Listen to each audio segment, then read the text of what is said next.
la fuerza es un elemento que mantiene vivo la galaxia. Cuando la fuerza cósmica se une a la fuerza viva, algunos individuos son capaces de elementos extraordinarios. Hoy, en las pantallas, fuerza y destino.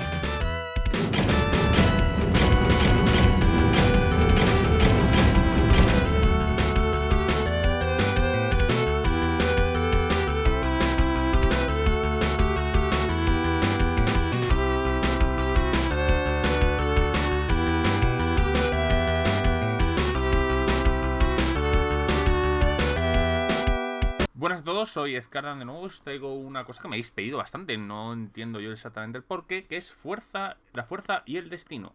El juego de rol de Fantasy Flight Games, que formaba parte de esta trilogía de Star Wars, que yo tengo la teoría de que está a punto de acabar en inglés. Yo creo que esto no va a continuar. La línea se nota mucho con los últimos suplementos que están sacando, que son para darle carpetazo. Yo creo que va a salir un suplemento adicional, que va a ser la era del despertar, que va a ser igual que el que tenemos de las precuelas. Va a ser uno o dos suplementos que hablen de cómo está la situación entre la Primera Orden y la Resistencia. Allá fuera de polémicas de si os gusta o no, yo tengo mi opinión, pero fuera de la polémica, yo creo que eso va a ser el suplemento que va a cerrar la línea. Otra cosa es que con las series que está saliendo, Mandalorian tal, a lo mejor hay una especie de reactivación o puede que una segunda edición, ¿no? Pero por ahora nos cortamos en ello. Y además tampoco la cuestión de la edición en español, que ya sabéis, por ejemplo, en la cosa de la rebelión faltando suplementos, esta línea está técnicamente acabada. Y, o sea, no, yo no espero nada. Sé que dicen que hay un par de suplementos traducidos, pero es que yo no los veo. Y que además tenemos el punto de que, bueno, pues que la rebelión, que a mí es una línea que me encanta, y creo que tiene unas auténticas aventurazas, como la segunda aventura, que trata de unir. Es un planeta que está a punto de ser asediado, entonces los jugadores tienen que viajar entre varios planetas, llamar a aliados, intentar evitar que el planeta caiga. Creo que es súper interesante.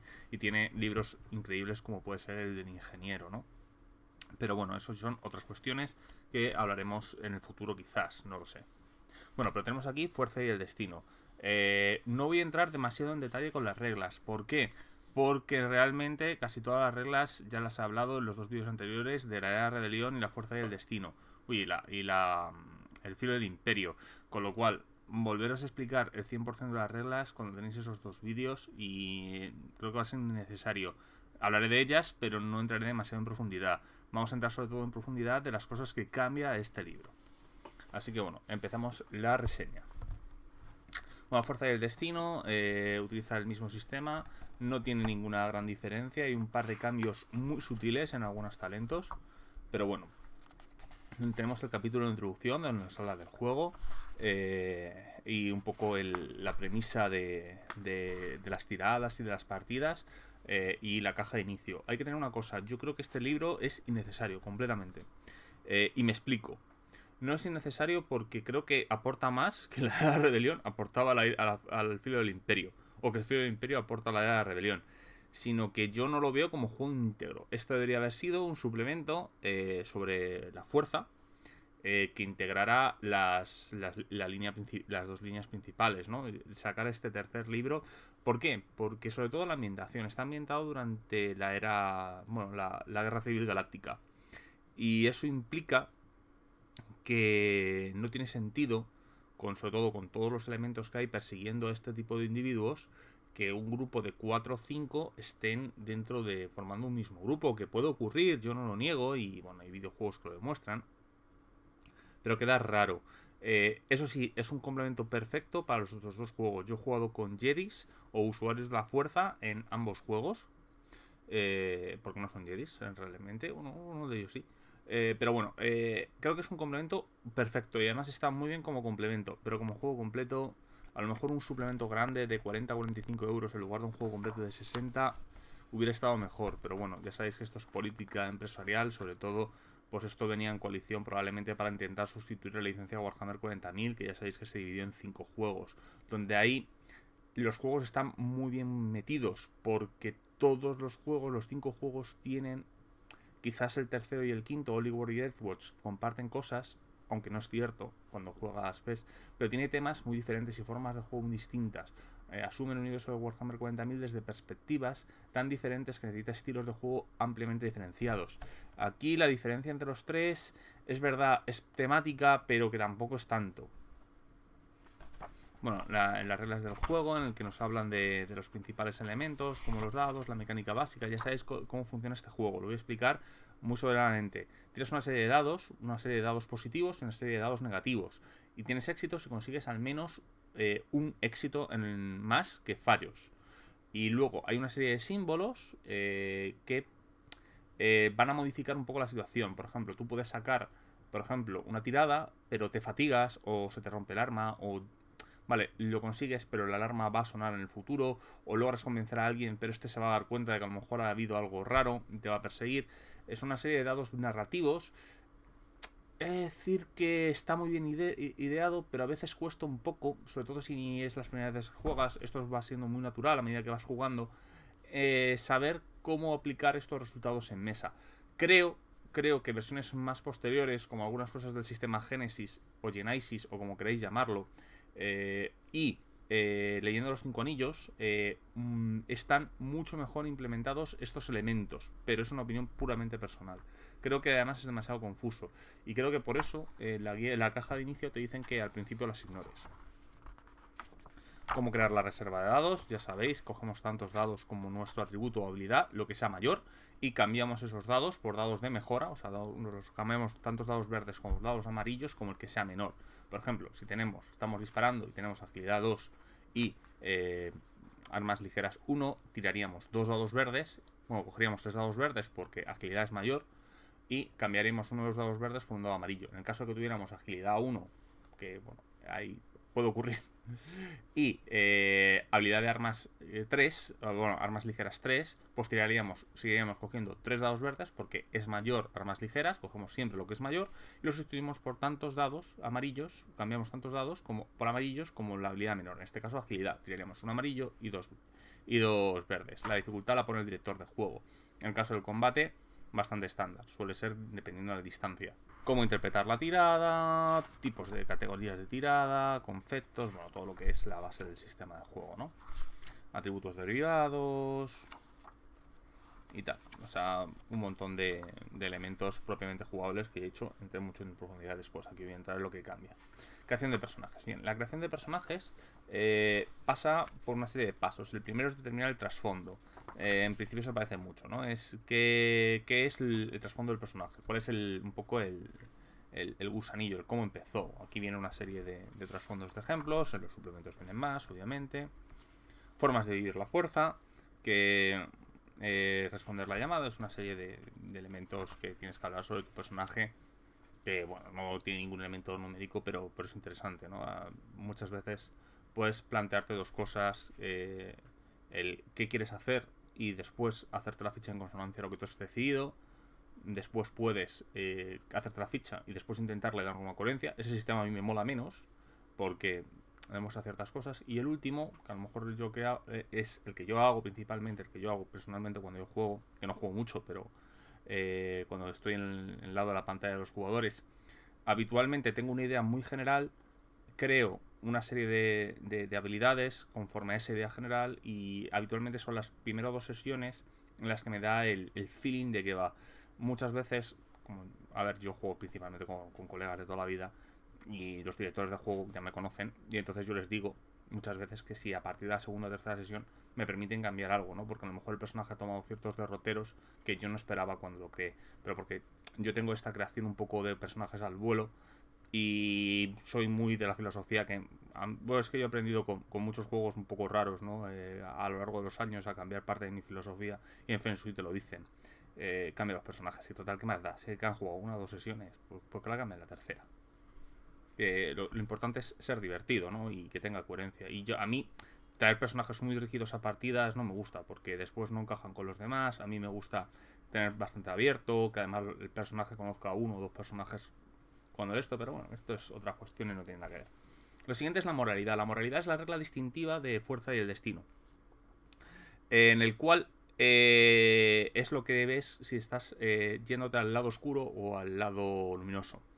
Al contrario que otros juegos en el que esto era una especie de pérdida de humanidad, cordura, moral, dependiendo, cada sistema lo intentaba interpretar, aquí no llega a eso.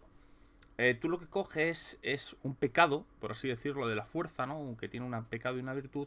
Y entonces el director de juego va a marcar una vez cada vez que esta moralidad sale. Al final de la sesión vas a tirar un dado de 10. Bueno, un dado de 10. Vas a tirar, sí, un dado de 10. Y depende de lo que saques, vas a tirar hacia el lado luminoso o hacia el lado oscuro. Al principio estás bien, a menos que pases por más de 75 puntos, en el cual él es del lado luminoso, quiero recordar, o menos de 25, que empieza a sacar el lado oscuro y tiene ciertos elementos. Te puedes redimir, pero si tú bajas, por ejemplo, de 26 a 24, pues no te puedes cambiar de nuevo al lado luminoso hasta que llegues a 76, que es el camino de la redención un poco. Creo que es un sistema muy interesante. Además, al contrario que otros sistemas, aquí la moralidad es una filosofía, más parecido a cosas como vimos en series más modernas, o como por ejemplo vimos en las novelas de Academia Jedi, en el cual el lado oscuro es una especie de filosofía, no entra tanto, entran mucho aquí los Jedis grises, el concepto, y aquí no te corrompes, no se te caen los dedos, no se te pudre la piel. No, es un cambio de personalidad, no es una filosofía de vida, viene a ser mucho más parecido a las filosofías orientales, principalmente, en el que hay varios caminos para llegar a la iluminación. Y bueno, pues en este caso, pues el lado oscuro es un camino muy diferente al del lado luminoso. Y bueno, esto está a un punto de vista del caso de los Jedis y los Sith, que utilizan elementos como muy puros de ambos elementos. Y luego hay religiones, facciones, tradiciones que equilibran distintos elementos de esto, claro. Aquí lo vamos a ver muy en consonancia de esta lucha, lado oscuro, lado luminoso, desde el punto de vista maniqueo del Jedi y el Sith. Yo, por ejemplo, que soy bastante aficionado a Star Wars, me he leído muchas novelas, he visto las series, tal, le intento dar un punto más diferenciador. Pero bueno, el elemento maniqueo es el que suele conocer la gente por las películas. Y bueno, pues yo, por ejemplo, creo que es que los Jedis, pues, en muchos aspectos están equivocados, ¿no? Y los Sith también en su parte, pero bueno, que son dos tradiciones. De hecho, yo pensaba cuando se anunció este juego que las clases de personaje aquí son más parecidas a como tenía estructurada los Jedis, las clases de personaje iban a ser tradiciones de fuerza. Los magos, las brujas, los Jedis, los Sith, o sea, las distintas tradiciones que ha habido explicadas o esbocetadas, muchas veces de ellas, a lo largo de la historia de Star Wars. Pero bueno, tenemos una serie de pecados, puedes tirar al azar o elegirlo, esto ya a gusto del consumidor. En principio te dice tirar, pero bueno, puedes elegirlo. Cómo funciona la moralidad, que ya lo he estado explicando. La especie, aquí viene una serie de especies, algunas se repiten, como puede ser el humano y el Twi'lek, que se repetían respecto a básicos anteriores. Un segundo, quiero confirmar que era el Twi'lek del que se refería. Sí, correcto. Y los demás, pues bueno, han aparecido en suplementos algunos, otros son nuevos, pero bueno, son cosas como por ejemplo el Keldor, el Cereano, el Toruga, el Nauton, los Jedis que llamaban la atención de las precuelas, ¿no? Escoger la clase y la especialización. Ahí ves, por ejemplo, tenemos el Buscador, que es una persona que bueno, principalmente explora, caza. Es un Jedi más de campo, por así decirlo. Un superviviente, una persona que más tirando al monte. El Centinela son Jedis que utilizan su refugio. Podríamos decir que son ninjas. Voy a ser super maniqueo aquí.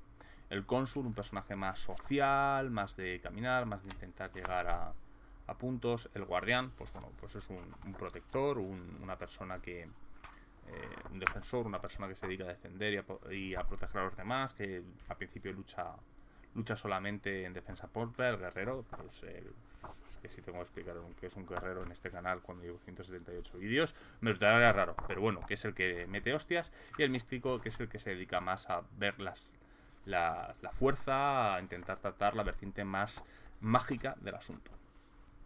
Todos son distintas formas de afrontar las distintas filosofías de la fuerza. Todo es la división Jedi. A mí eso, pues la verdad no me terminó de gustar, pero bueno. Y cada una tiene 3 especializaciones, que siempre una de ellas va a ser un tipo de escuela, una de las formas de esgrima Jedi, ¿no? Vienen aquí pues 6 formas de esgrima, faltarían pues el resto, que van a venir en suplementos. Bueno, y además tampoco tiene mucho sentido, ¿no? Porque, por ejemplo, la forma 8, pues que era la forma que utilizaba el maestro Dooku. No, el maestro Dooku, no.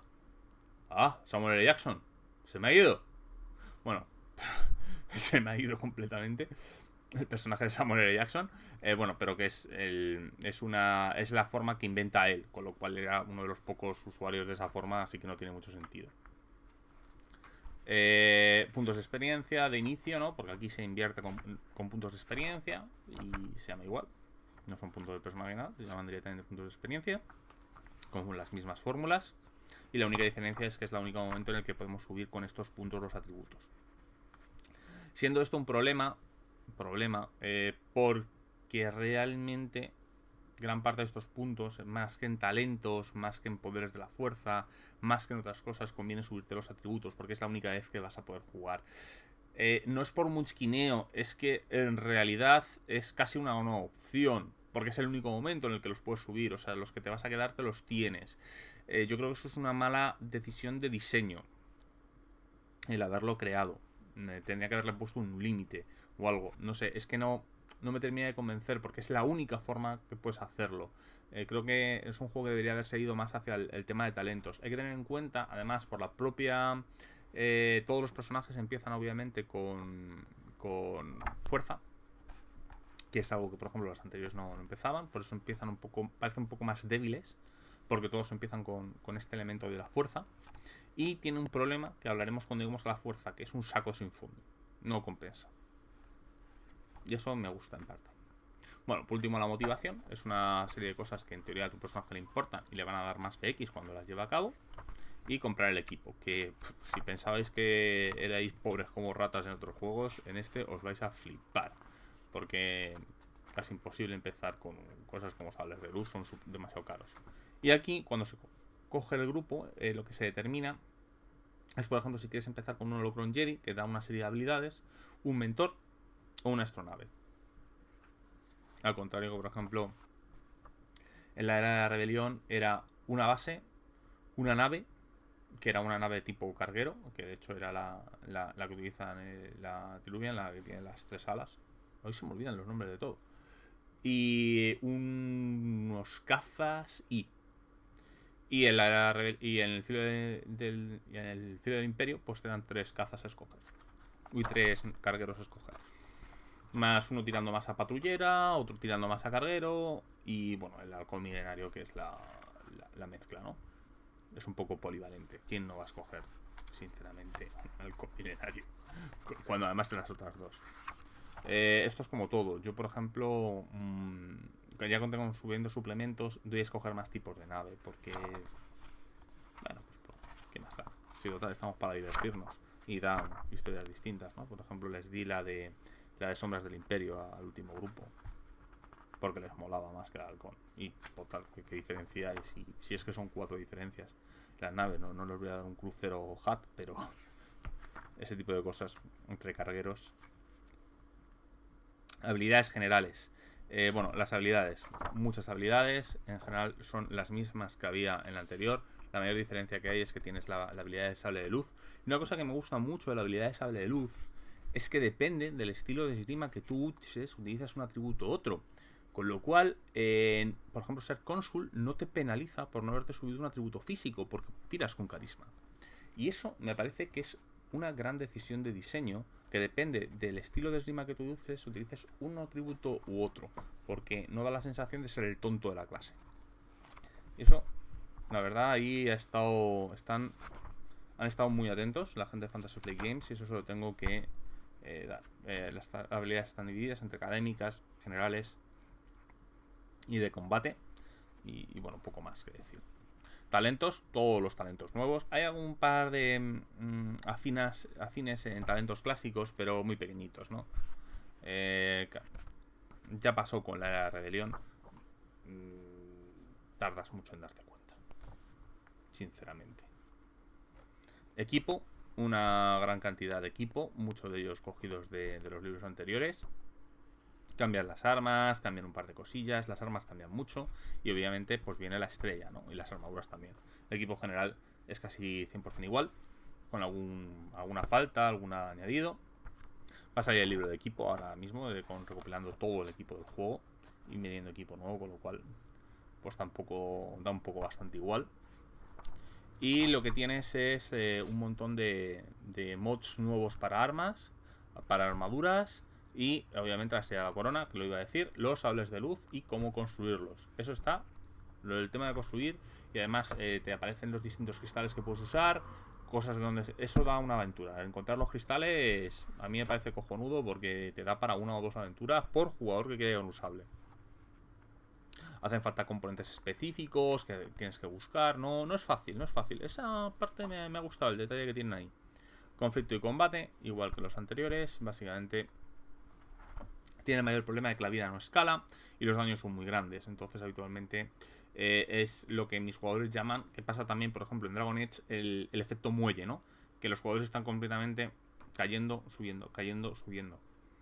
Y había cosas surrealistas, como la última campaña que jugué, en el que había, bueno, la penúltima, había un tipo con un megáfono que tenía una habilidad para mejorar, para curar a los demás con el megáfono, y entonces tiene la sensación un poco, pasa también a Anillo Único, que también he jugado recientemente, que tienes un tío hablando o cantando o haciendo algo, mientras los jugadores pues van cayendo por heridas y se van subiendo, cayendo, subiendo. Y además están pinchando estimulantes todo el rato. Es un sistema de combate que tiene sus claroscuros. A mí me gusta, pero no. Y sobre todo escala muy rápido. Y es lo que hace que, por ejemplo, cuando además empiezan a tener mods de armas, empiezan a tener armas buenas, empiezan a tener habilidades altas, es el surrealista, ¿no? Que para poder tener un encuentro normal con un grupo de jugadores, si quieres sacar esbirros, necesitas sacar cosas como, wow, aparecen 50 esbirros, ¿no? Porque es que si no, pues no hacen nada. Y los rivales los antagonistas, y sobre todo los antagonistas con la habilidad de Nemesis, o no me acuerdo cómo se llama ahora, esos últimos todavía funcionan, pero el problema es que es el concepto de los 4 magos debajo de la mesa, ¿no? De esto que entra un grupo de jugadores, aparece un mago, parece que el director del juego, porque esto me lo han contado, dijo, hostia, me van a matar al mago, he calculado mal el encuentro y aparecen 4 archimagos debajo de la mesa, ¿no? Para apoyar al mago principal. Pues tiene un poco este concepto el juego. Rarun. Me gusta mucho el combate, me gusta mucho la dinámica que tiene, la velocidad, tal, pero a alto nivel se parte como no están los escritos. Sobre todo hay alguna serie de modificaciones de armas específicas y talentos que, ya os digo, yo recuerdo en cierto momento dado matar guardias imperiales o Stormtroopers o sicarios del HAT a paladas.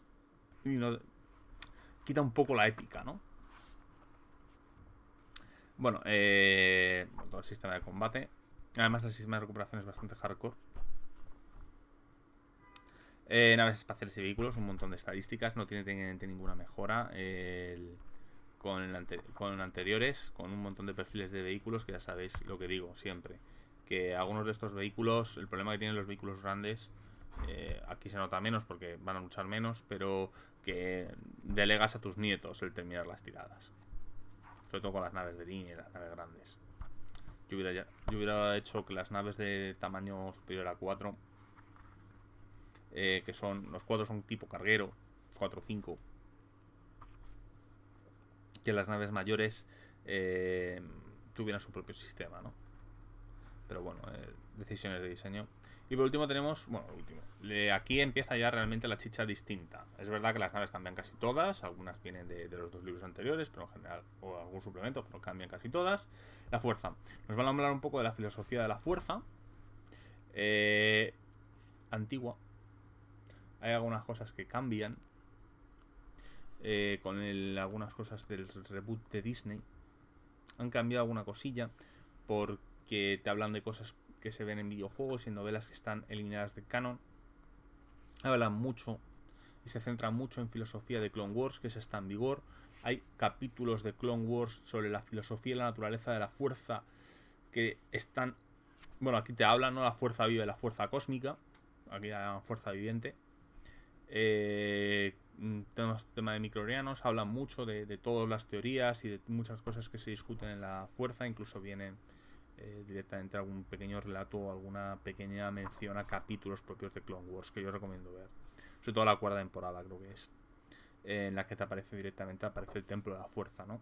Y hay algunos momentos memorables en esa serie que tienen que ver con la naturaleza de la fuerza, los Jedis, el camino, la filosofía de los Jedis, la filosofía de los Sith, la naturaleza propia de la fuerza, el por qué funciona el lado luminoso, el por qué es el lado oscuro, por qué son antagónicos, por qué son complementarios, por qué uno no puede vivir sin el otro, que son necesarias. Y aquí viene resumido, pero está bastante bien. Viene un poco reglas de sensibles a la fuerza, que tienen sus propios dados especiales, y todos los árboles de la fuerza básicos. Vienen algunos árboles adicionales, todos los grandes poderes de las películas, salvo alguno muy concreto, y sobre todo de series o de cómics o tal, se pueden replicar con esto. En los suplementos vienen habitualmente 1 o 2 árboles nuevos, que no son tan normales. Incluso, por ejemplo, en la aventura del guardián, puedes encontrar un personaje que te va a enseñar un árbol único. Problema de esto: tienes que comprar los árboles por separado. Por ejemplo, si yo quiero sentir, tengo que gastar 10 PX. Y tengo que mejorarlos. Tampoco te vale de mucho mejorarlos, porque no puedes mejorarlos del todo, porque necesitas dados de fuerza. Y los dados de fuerza habitualmente son el último talento de las ramas de los Jedi. Bueno, de las clases sensibles a la fuerza. Con lo cual esto es una palada. Una palada de PX para poder conseguir cosas realmente espectaculares. Son conjuros muy de... Bueno, poderes muy de apoyo, muy de... Muchos de ellos muy narrativos, que tienen poco impacto. Cosas espectaculares como mover un halcón milenario o sacar un X-Wing de la poza o lanzar un rayo eléctrico o tal. Son cosas que no están al alcance de personajes normales. De hecho, de inicio no puedes. Y personajes a partir de 350, 400 PX pueden empezar a soñar con tener alguna de estas cosas. Y se han ido muy a full. Pero habitualmente tampoco puedes tener grandes poderes. Puedes tenerlo, pero nos estamos yendo a cosas de 600 puntos, 700 puntos. Y yo creo que este es un juego que entre los 350 y 500, dependiendo de qué rollo vaya tu grupo, se parte de forma fácil y sencilla. Con lo cual, bueno, pues... no sé, tenéis que juzgar vosotros. Aparte del director de juego, que tiene muchas ayudas de juego, de cómo usar, sobre todo muy metido en la moralidad, lo cual está bastante bien, cómo meter las historias, cómo usarlas, cómo crear campañas. Parte del capítulo está reciclado de los anteriores. Y aquí tenemos un nuevo capítulo también, que también varía, que es la galaxia, que nos habla de la galaxia desde el punto de vista de la fuerza y los usuarios implicados. Nos hablan de planetas que son sensibles a la fuerza, qué tramas pueden tener, cómo funciona la alianza y el imperio respecto a la fuerza. Y vienen un montón de pequeñas cosillas y cosas que pueden interesar como fuerza, ¿no? Destacan planetas de la fuerza, como por ejemplo Ilum. Y todo ese tipo de elementos. Está chulo, está bien medido. Después tenemos los Jedi y los Sith. Es un capítulo en que nos hablan de estas dos facciones antagónicas que se llevan matando todo el tiempo. Meten muchísimo trasfondo antiguo. Meten muchas cosas que ya están descartadas, como los juegos del despertar de la fuerza, los que llevabas al Starkiller, el aprendiz de Darth Vader. Y tiene ese pequeño problema. Trata muchísimo, porque esto está hecho incluso antes que Rebels. Aquí creo que todavía estaba en vigor la cuarta o la quinta temporada de las Guerras Clon. Y tratan muchas novelas, videojuegos como el KOTOR. Tratan muchísimo lore o trasfondo que ya está desfasado, antiguo o anulado. Cuidado. Muy bueno de todas formas. Y yo utilizo mucho leyendas, no es ningún problema, pero que lo sepáis, que hay cosas que os dicen: ¿esto por qué ocurre? ¿Esto cuándo ocurre? Porque son de videojuegos, de cómics, o sea, que aquí no viene directamente, pero yo he visto algún manual que hace referencia a videojuegos de Nintendo 64. O sea, que hay que tener cuidado. Adversarios, con personajes NPCs y personajes variados, también chulos. Aparecen los inquisidores, y con alguna... Y tiene, de hecho, la Inquisición y los Inquisidores tienen su propio capítulo para crear los antagonistas. No se crean como personajes no jugadores normales. Tiene una serie de elementos muy distintivos, ¿no? Para un poco imitar el poder que tienen en teoría estos seres, ¿no? Que se pueden ver, por ejemplo, en la primera temporada de Rebels. Y después tenemos una aventura de introducción bastante mierda, ¿eh? Muy, muy floja. Y con esto, pues bueno, terminaría todo lo que es este libro. Jo's libro es un grandísimo libro. Lástima que se haga un juego completo. Para mí es una expansión de los otros dos. Jugar esto por sí mismo lo puedes hacer, pero yo os recomiendo obviamente no jugar en la época de la Guerra Civil Galáctica. Este libro, jugar las Guerras Clon, que de hecho hay 2 suplementos para Guerras Clon que son muy buenos. Para jugar en la academia, si quieres jugar en la línea no oficial del futuro, ¿no? Contra los Yugan Bones y todo esto. Y jugar KOTOR, cojonudo, pero por sí mismo para mí me flojea, aún así. Pero vamos, ya os digo que es un gran juego de rol. Combina lo mejor y lo peor que tiene la línea de Fantasy Flight Games a estas alturas. Y bueno, sinceramente, ¿qué queréis que os diga? Como gran parte de toda esta línea, yo soy muy fan de ella. Una lástima la mala acogida y el maltrato que hemos tenido en España con ella. Yo he empezado a hacerme con algunos suplementos que considero core en inglés, como los suplementos de la República, los suplementos de las separatistas y las guerras clon. Me voy a hacer probablemente también con el de equipo. Hay cosas de este juego que es una maravilla, que lamentablemente no vamos a ver. La segunda aventura de la Era de Rebelión, algún suplemento de la aventura de la Rebelión. No he visto el de cazarrecompensas, pero por ejemplo el de los chapuzas del filo del Imperio es muy bueno. El de los ingenieros de la Era de Rebelión es brutal, te permite hacer naves, tiene reglas para los juegos que construyen sus propias naves, sus propios diseños, sus propios cazas. Es buenísimo. Ya os digo, el de los técnicos del filo del Imperio viene muchas cosas de cómo funciona lo que se llama ciencia ficción analógica, que es como han llamado la gente de Fantasy Flight Games a la ciencia ficción de Star Wars. Tienes algunos suplementos de clase de profesión, Surfbox, de la Fuerza del Destino, que son muy interesantes. Ya os digo, es una lástima todo esto, pero en fin. Pues aquí tenéis. Lo siguiente que analizará será la pantalla y la caja de inicio, y si salen más cosas o veo que puedo reseñar los libros en inglés, pues hablaré de ellos. Así que bueno, soy Ezcardan, hasta otra.